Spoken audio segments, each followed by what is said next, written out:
बार NDA गठबंधन को इतने रिकॉर्ड मतों से जिता देना है कि पूरा देश चर्चा करने के लिए मजबूर हो जाएगा। तो बस मैं अपनी 2 लाइन कह के समापन करूंगी कि तू खुद की खोज में निकल, तू किस लिए हताश है, तू चल तेरे वजूद की समय को भी तलाश। नवरात्रि के दिन चल रहे हैं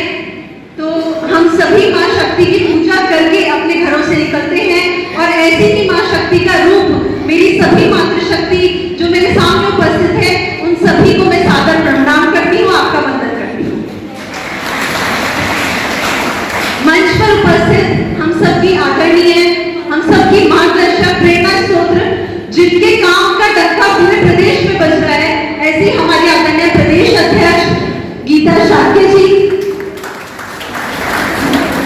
हमारी महिला मोर्चा की क्षेत्रीय अध्यक्ष वर्षा कौशिक जी, और इस बार अयोध्या में कितने सालों बाद अयोध्या में रामलला अपने घर में अपना जन्मदिन मनाने जा रहे हैं, ये हमारे लिए उत्सव की बात है। दूसरा हमारे सौभाग्य का विषय है कि चौधरी चरण सिंह जी जो सर्व समाज के नेता थे, जिन्होंने पश्चिम उत्तर प्रदेश के लिए और बल्कि भारत के प्रधानमंत्री भी रहे और किसानों के मसीहा, जिन्होंने किसानों के लिए अटूट काम किया, ऐसे चौधरी साहब को हमारी वर्तमान सरकार ने भारत रत्न से सम्मानित किया है। और तीसरा हर्ष का विषय है कि हम सभी जानते हैं कि राम जी विष्णु जी का अवतार थे।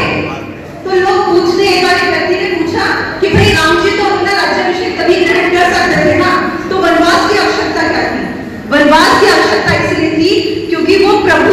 खुद धरती पर आए थे। जब तक उन्होंने हर व्यक्ति का जो शोषित समाज से था, पिछड़ा समाज से था, जब उन्होंने उन सबका राज्याभिषेक करा दिया, यानी कि उन्होंने वानर की सेना बनाई, विभीषण का राज्याभिषेक कराया, सुग्रीव जी का राज्याभिषेक कराया। हालांकि जब अपने घर से निकले तो सबसे पहले उन्होंने सरयू नदी को पार करने के लिए अगर किसी की सहायता ली तो एक केवट की सहायता ली। तो हर व्यक्ति को सम्मान दिलाने के बाद उन्होंने अपना राज्याभिषेक को स्वीकार किया था।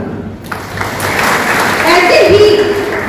श्री राम जी उस वर्तमान सरकार के समय में अयोध्या में विराजमान हुए, जो लगातार राम राज्य की स्थापना के लिए काम कर रही है, एक ऐसे समाज की स्थापना के लिए काम कर रही है जिसमें शोषितों को सम्मान दिया जा सके, जिसमें महिलाओं को स्वावलंबी बनाया जाए, जिसमें किसानों को सशक्त बनाया जाए और जिसमें हमारे जवानों के पास इतनी शक्ति हो कि किसी के में भी हिम्मत ना हो कि हमारे देश की तरफ आंख उठाकर देख सके। आज तब रामलला ने खुद को विराजमान किया।